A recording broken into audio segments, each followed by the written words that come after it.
श्री राधे राधे। भक्तों, बहुत जन्मों का सत्कर्म होता है जिसके अंदर भगवान के लिए ललक पैदा हो, गुरु के प्रति अपार श्रद्धा हो और साधना करने का निश्चय हो। सामान्य व्यक्ति तो बहुत आशंकाओं से घिरे हुए रहते हैं। जल्दी उनको संतों गुरुजनों के वचनों पर विश्वास नहीं होता। अपनी बुद्धि लगाते रहते हैं कि पता नहीं ठीक कर है कि नहीं, ये होगा सही कि नहीं होगा। लेकिन जिसकी श्रद्धा उच्च कोटि की होती है वो तो बस जैसे अर्जुन ने कहा था, करिष्ये वचनम तव, आपकी आज्ञा का पालन करूंगा, आप बताइए मुझे क्या करना। ऐसे ही भक्त जो वैद्यराज थे छेदीलाल जी, बस उनके मन में इतना भाव उमड़ा, पोद्दार जी के दिव्य दिव्य दर्शन प्राप्त करके। पहले काली माँ के रूप में दर्शन दिया, फिर शिव जी के रूप में दर्शन दिया, और अब तो बोल रहे हैं हाथ जोड़ करके, वैद्य जी कि मुझे क्या करना है आप बतलाइए। तब बाबूजी ने कहा, बाबूजी अर्थात पोद्दार जी ने, कि आपको कोई नवीन कार्य कुछ भी नहीं करना है और न कहीं आना जाना है। आप घर पर ही रहें और जो पूजा पाठ आप प्रतिदिन करते हैं ये तो करिए ही। बस इसके अतिरिक्त ये और करना है कि आप नियम लेकर भगवान श्री कृष्ण को श्रीमद् भागवत महापुराण सुनाइए। महाराज पोद्दार जी के वचनों को वैद्य जी नितांत दत्त चित्त होकर सुन रहे थे। तभी उन्हें एक परमाति परम दिव्य अनुभव हुआ। बाबूजी के स्थान पर बाबूजी नहीं है, अपितु उनके स्थान पर दिखलाई दे रहे हैं साक्षात जीवनाराध्य मन्मथ श्री मुरली मनोहर। उनके एक हाथ में वंशी है, दूसरे हाथ में कमल पुष्प है। उनके परिधान, उनके कैशोर्य, उनके लावण्य, उनके सौंदर्य, उनकी कांति, उनकी मुस्कान, उनके माधुर्य की छवि अत्यंत हृदयाकर्षणीय है। वो लुभावनी छवि अनोखी से भी बढ़कर महाअनोखी है। प्रभु शोभा सुख जानहि नैना, कही किम सकहि तिनहि नहीं बैना। वैद्य जी के हृदय का आह्लाद अत्यधिक उमड़ने लगा। वो आह्लाद उमड़ नहीं उफन रहा था। आह्लादित तरेक में, आह्लाद की अधिकता में, आह्लादित तरेक में वैद्य जी ने पुनः मस्तक नवाकर उनके श्री चरणों को प्रणाम किया और प्रणाम के उपरांत फिर दिखलाई देने लगे उसी स्थान पर बाबूजी। पहले भगवान कृष्ण के रूप में दर्शन प्राप्त हुआ और जब प्रणाम किया तो फिर बाबूजी अर्थात पोद्दार जी महाराज दिखलाई पड़ने लगे। और आनंदातिरेक के कारण इस समय वैद्य जी इस जागतिक धरातल पर थे ही नहीं। इसके बाद तो बाबूजी वैद्य जी को पूज्य बाबा के पास ले गए। बाबूजी ने बाबा अर्थात राधा बाबा को बताया कि वैद्य जी ने क्या नवीन व्रत लिया है। बाबा को ये जानकर बड़ी प्रसन्नता हुई कि वैद्य जी चिकित्सा कार्य को छोड़कर आकाश वृत्ति से जीवन यापन करते हुए श्री कृष्ण भजन का व्रत ले रहे हैं। बाबा ने उनसे पूछा, अभी तक आपकी साधना का स्वरूप क्या रहा है?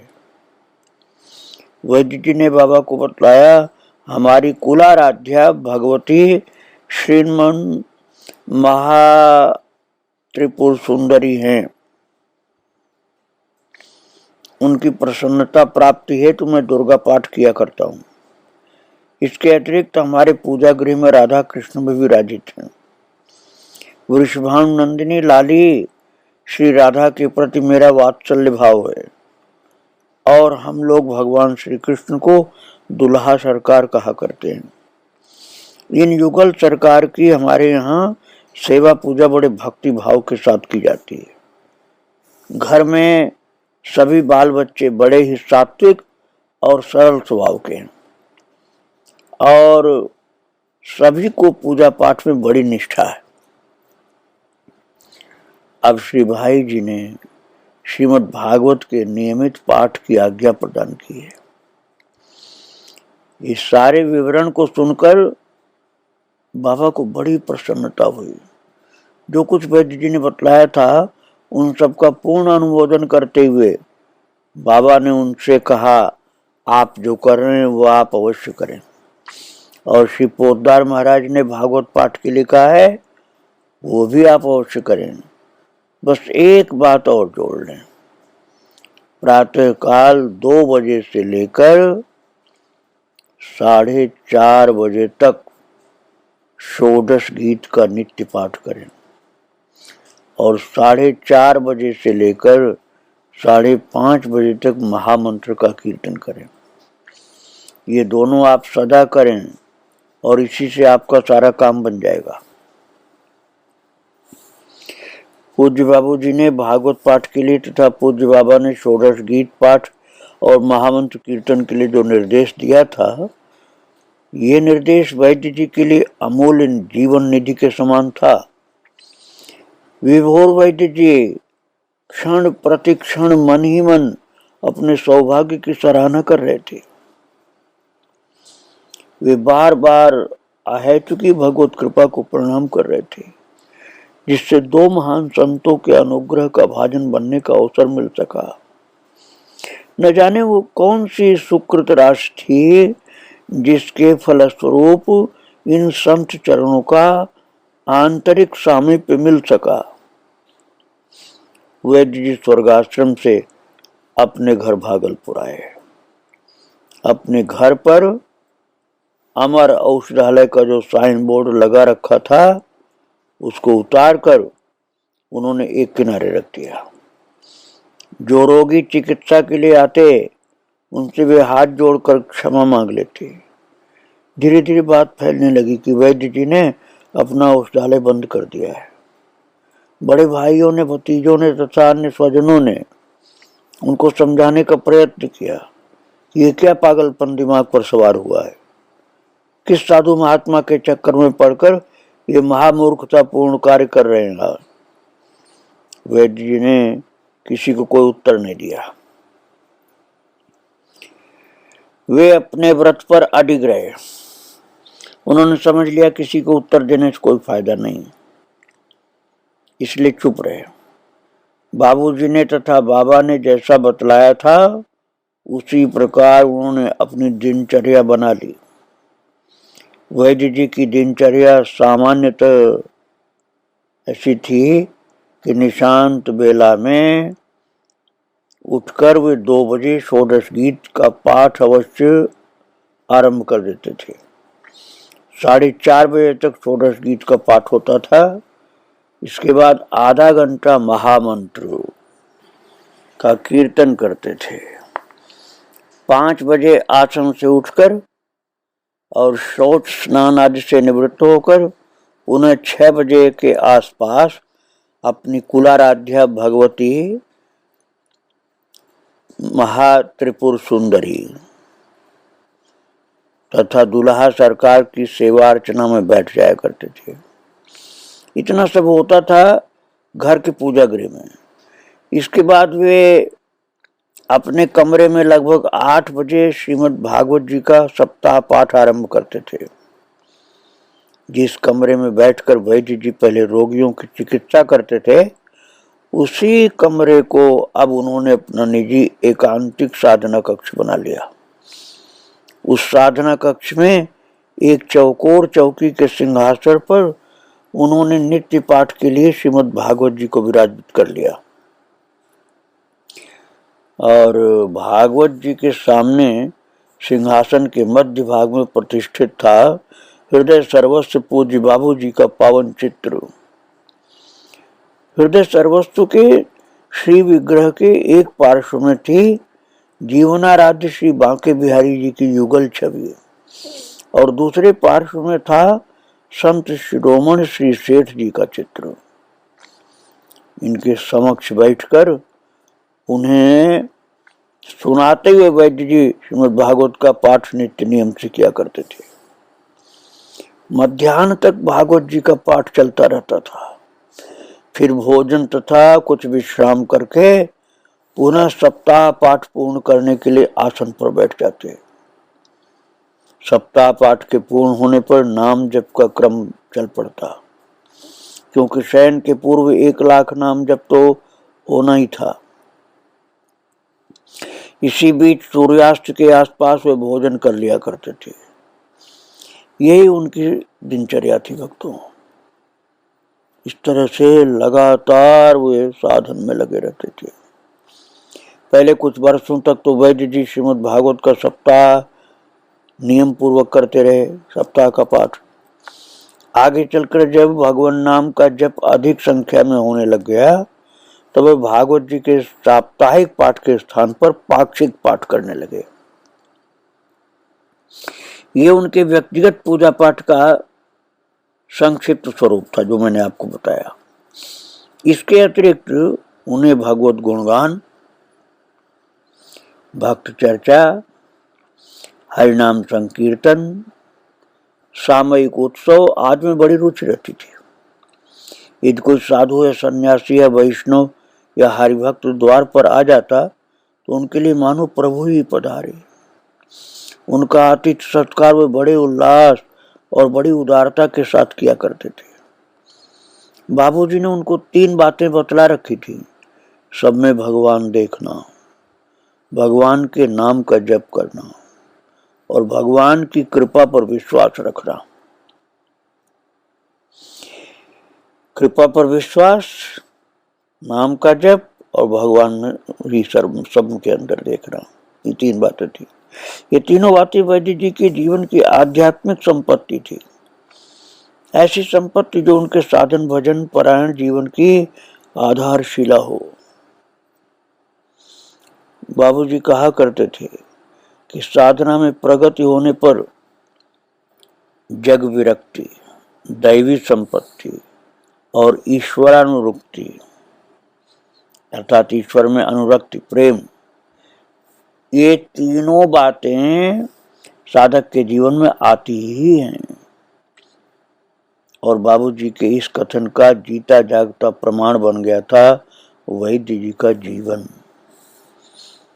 अर्थात संसार अब अच्छा नहीं लगता था, दैवी संपत्ति की वृद्धि हो गई और प्रभु में अनुरक्ति हो गई। यदि एक और घर परिवार परिजन के प्रति वैद्य जी की उपरामता बढ़ती जा रही थी तो दूसरी ओर दुल्हा सरकार के प्रति उनका लाड़ चाव दिन प्रतिदिन बढ़ता जा रहा था। दुल्हा सरकार था भगवान कृष्ण। दुल्हा सरकार के लिए नैवेद्य क्या बने इसकी चिंता बहुओं की अपेक्षा वैद्य जी को ज्यादा रहती थी। अपने भक्ति भाव में वैद्य जी जगत को भूलते जा रहे थे, पर जगत तो वैद्य जी को नहीं भुला पा रहा था। जगत के लोग देख रहे थे कि वैद्य जी ने अपना औषधालय बंद कर दिया और फिर लोगों के मन में कौतूहल भरी जिज्ञासा थी कि वैद्य जी अपने परिवार का भरण पोषण और आने जाने वाले अतिथियों का आदर सत्कार कैसे कर पाते हैं। भगवान अपने जन के योगक्षेम का भार वहन करते हैं ठाकुर जी, और इसके उदाहरण बन गए वैद्य जी। महाराज गीता जी के 9वें अध्याय के 22वें श्लोक में ठाकुर जी कहते हैं ना, अनन्यश्चिन्तयन्तो माम ये जनाः पर्युपासते तेषां नित्याभियुक्तानां योगक्षेमं वहाम्यहम्। महाराज वैद्य जी का जीवन अभिषेक स्वरूप बन चुका था।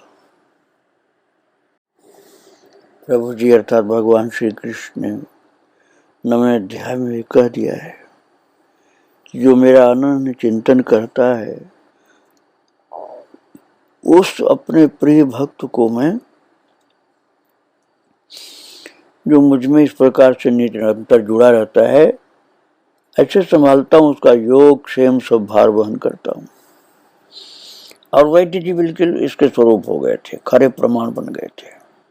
परिवार के पालन पोषण के लिए या किसी अन्य आवश्यक कार्य के लिए जितने व्यय की संभावना होती, उसकी अभिपूर्ति श्रीमद् भागवत महापुराण से हो जाती। कुछ एक बार ऐसा भी हुआ कि भावुक भक्तों की श्रद्धा ने भी उस आवश्यकता को पूर्ण किया, परंतु महत्वपूर्ण छाया रही श्रीमद् भागवत महापुराण जैसे कल्पतरु की। उनके लिए ये महापावन ग्रंथ सर्वसमर्थ परम उदार कल्पतरु के समान था। आवश्यक धनराशि कभी श्रीमद् भागवत महापुराण ग्रंथ के नीचे और कभी उस ग्रंथ के मसनद के पास पड़ी हुई मिल जाती थी। बाबूजी की प्रेरणा एवं शुभाशीर्वाद से उन्होंने घर में रहते हुए भी निवृत्ति परायण साधनामय जीवन सन 1963 में अंगीकार किया था और सन 86 में उन्होंने महाप्रस्थान किया। इन 23 वर्षों में अपने गृहस्थ जीवन का निर्वाह वे कर पाए श्रीमद् भागवत महापुराण के आश्रय से। वैद्य जी की सुदृढ़ आस्था थी कि बाबूजी की कृपा से योगक्षेम का वहन हो रहा है। बाबूजी अर्थात श्री हनुमान प्रसाद जी पोद्दार, उनकी ही कृपा से, उनकी प्रेरणा से योगक्षेम का भार वहन हो रहा है, ये वैद्य जी को विश्वास था। एक बार पुत्री के विवाह के अवसर पर अंगूठी के अभाव में काम अटक गया और इस आकस्मिक बाधा को दूर करने के लिए भागवत जी ने बहुमूल्य एवं सुंदर स्वर्ण अंगूठी प्रदान की थी। लोगों ने ऐसा कहना आरंभ कर दिया कि सांवलिया भगत जो सौराष्ट्र वाले नरसिंह मेहता की सुमेरनी वैद्य जी के पास है। ऐसे आकस्मिक कठिन परिस्थिति को तो वे भागवत जी के पावन ग्रंथ से सरलता से ही समाधान प्राप्त कर लेते थे। उनके द्वारा छोटी छोटी इच्छाओं की भी पूर्ति हो जाती थी। वैद्य जी को भोजन में लड्डू बड़ा प्रिय था और भागवत जी उनको प्राय लड्डू का प्रसाद दिया करते थे। वैद्य जी सदैव ही बाबूजी के प्रति परम कृतज्ञ और विनम्र रहे। बाबूजी ने कहा था कि महादानी प्रभु सदैव संभाल और निर्वाह करेंगे और श्री महाराज पोद्दार जी के इस आश्वासन को वैद्य जी कभी भी भुला नहीं पाए। सदैव आभारी वैद्य जी बाबूजी द्वारा रचित नाथ में थारो जी थारो, ये जो पद है उसको गाया करते थे।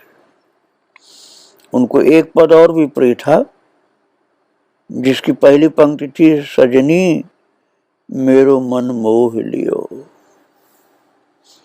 महाराज अब वैद्य जी, वैद्य नाम रह गया था, वैद्य वाला कार्य नहीं करते थे। 25 फरवरी 1986 मंगलवार के प्रातःकाल वैद्य जी को ब्रेन हेमरेज हो गया था। मस्तिष्क की रक्त वाहिनियों से रक्त का स्राव होने लगा। ये एक खराब रोग है, बहुत ज्यादा खराब, मतलब कठिन रोग। इसके फलस्वरूप उनके वामांग को लकवा मार गया। परिवार वालों ने चिकित्सा में कोई कसर शेष नहीं रखी, परंतु ये व्याधि असाध्य ही रही और ये व्याधि नहीं गोलोक धाम की ओर से जैसे निमंत्रण था। 18 दिन की रुग्णता के उपरांत 14 मार्च 86 के दिन वैद्य जी ने गोलोक के लिए महाप्रस्थान किया और महाप्रस्थान के समय एक नहीं अनेक असाधारण चमत्कार हुए। भक्तों, शरीर तो सभी को छोड़ना पड़ता है, किंतु संतों भक्तों के शरीर छोड़ने में भी दिव्यता होती है। वैद्य जी महान भक्ता रुक्मिणी बाई के पिताजी थे। उनकी भक्ति कितनी थी मैं आपको ये सुना रहा हूं। अंतिम रुग्णता की अवधि में जब उन्हें होश रहता तब वे माला द्वारा भगवान नाम का जप करते रहते थे, परंतु मूर्छावस्था में उनके मुख से श्रीमद् भागवत के श्लोकों का उच्चारण कई बार होने लगता था, जो परिचय देता था उनके भागवत में जीवन का। इसी अवधि में ब्रज से एवं वाराणसी से पंडित लोग आए। उन्होंने वैद्य जी को भागवत कथा सुनने के लिए कथा प्रारंभ कर दी। और महाराज 14 मार्च की रात्रि में लगभग 11 बजे महाप्रस्थान किया। महाप्रस्थान करने के पहले वे स्वयं उठकर बैठ गए। वैद्य जी बिल्कुल स्वस्थ की व्यक्ति की तरह बैठ गए। वो समझ गए समय आ गया मेरा। और लकवाग्रस्त होने के कारण तो वैद्य जी स्वतः हिल नहीं सकते थे, कैसे उठकर बैठ गए। पहले तो लोग पकड़ते थे तब शरीर संभलता था, अब ऐसे शांति से बैठ गए जैसे कुछ हुआ ही नहीं हो। और कैसे अपने आप दोनों हाथों को प्रणाम मुद्रा में जोड़ लिया, ये क्रिया सभी को आश्चर्य में डुबा रही थी। उठकर बिस्तर पर भली भांति बैठ जाना, दोनों हाथों को जोड़कर प्रणाम करना, आकाश की ओर निर्निमेष दृष्टि से एकटक निहारना, बार बार मस्तक नवाकर वंदन करना, अर्ध विकसित अधरों पर मुस्कान का फैल जाना, दोनों कपोलों पर उल्लास का छा जाना, दोनों नेत्रों से प्रेमाश्रुओं का छलक उठना, ये सब उनकी विह्वल भाव दशा की ओर संकेत कर रहा था और सिद्ध कर रहा था कि उनको अपने दुल्हा सरकार की मनोहारिणी युगल छवि के दर्शन हो रहे हैं। ऐसी प्रसन्नता चेहरे पर छाई थी, मुस्कुराहट, आनंद कि समझ में आ रहा था कृष्ण दर्शन मिल रहा है इनको। इसके बाद वैद्य जी ने अपनी दृष्टि नीचे की और समीपस्थ सभी लोगों को बारी बारी से एक एक करके देख लिया। उनके देखने का ढंग भी बता रहा था कि वो विदाई ले रहे हैं। जैसे प्यार भरी दृष्टि से सभी को देख रहे थे, इससे सभी उपस्थित लोगों का मन प्रसन्नता से भर गया। शरीर के शांत होने से 10 मिनट पहले वैद्य जी के नेत्रों से ऐसा अद्भुत तीव्र प्रकाश स्फुटित हुआ कि सारा कमरा महालोक से पूर्ण हो गया, अर्थात सारा कमरा जोर से प्रकाशित हो गया भक्तों। और 10 मिनट तक कमरा जगमगाता रहा।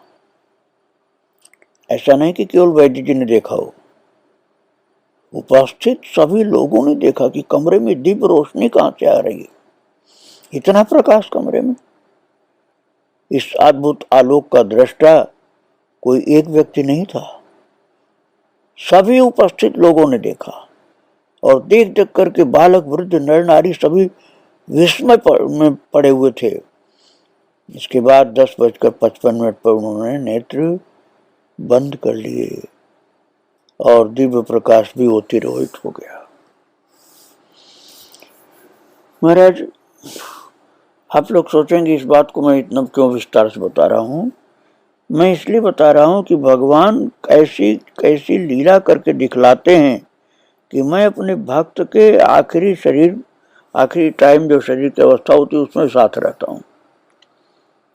आकाश के मेघों ने 3 बार फुहार की वर्षा की। घर से जब लोग उनको ले गए उनके शरीर को, तो वो फुहार की वर्षा केवल कुछ क्षणों के लिए हुई, जिसका शुभ सूचक माना गया। और फिर महाराज उनका दाहिना हाथ वरद मुद्रा में अपने आप उठ गया, जैसे सभी को आशीर्वाद प्रदान कर रहे हैं। और बहुत बहुत दिव्य लक्षण प्रकट हुए थे। और उनके भागवत जी के नीचे इतना धन मिला जो कि पहले नहीं था, कि सब आश्चर्य में पड़ गए। और उसी पैसे से सब उनके आखिरी के कार्यक्रम किए गए, भंडारा आदि किया गया। और उस धनराशि से वृंदावन धाम में साधु संतों का भंडारा किया गया। गोवर्धन धाम में मानसी गंगा के तट पर गिरिराज जी के मुखारविंद के सामने भागवत पुराण की सप्ताह कथा बंचवाई गई। इतना धन निकला उनके भागवत जी के नीचे कि पैसे की कोई कमी नहीं पड़ी। भागवत जी उनके सब कुछ हो गए थे, आश्रयदाता, भक्ति प्रदाता, भगवत धाम प्रदाता। और महाराज वो वैद्यराज पंडित छेदीलाल जी शुक्ल बाबूजी के भावों विचारों से ओतप्रोत हृदय वाले हो गए थे। और गुरुदेव उनके श्री हनुमान साहब जी पोद्दार की पूरी कृपा थी। इस प्रकार से वो भगवत धाम को प्राप्त हुए थे। मैंने ये परिचय सुनाया आपको संत माता रुक्मिणी बाई के पिता का परिचय। आगे मैं उनके चरित्र में आपको और लेकर चलूंगा। आज माता को, गुरुदेव श्री पोद्दार जी को और उनके शिष्य भक्तराज वैद्य जी को सबको प्रणाम करके विराम दे रहा हूँ। श्री राधे राधे, जय श्री राधे।